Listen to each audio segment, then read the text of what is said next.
Part of that homeland security measure is to enhance the capacity of first responders to deal with any kind of emergency.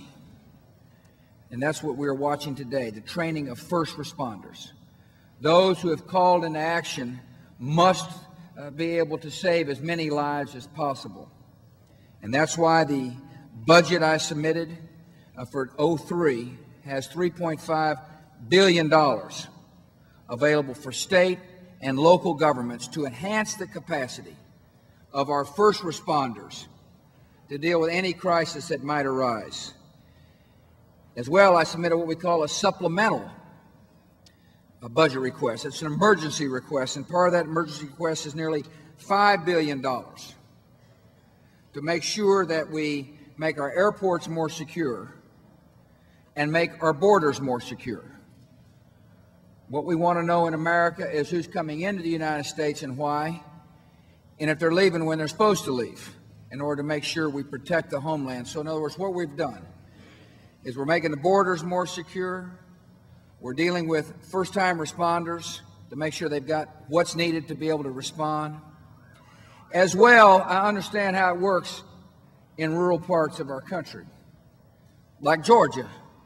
I got a pretty good handle on what happens in rural Georgia. I cut my teeth on rural Georgia in 1968 and 69 as a pilot trainee in Valdosta, Georgia, home of the Mighty Bulldogs, I think they're called. I also understand the role of the volunteer firefighter. You've got a lot of fine citizens serving as volunteer firefighters in your state. We got a lot in my state. I'm a proud backer of the Crawford Volunteer Fire Department, Crawford, Texas.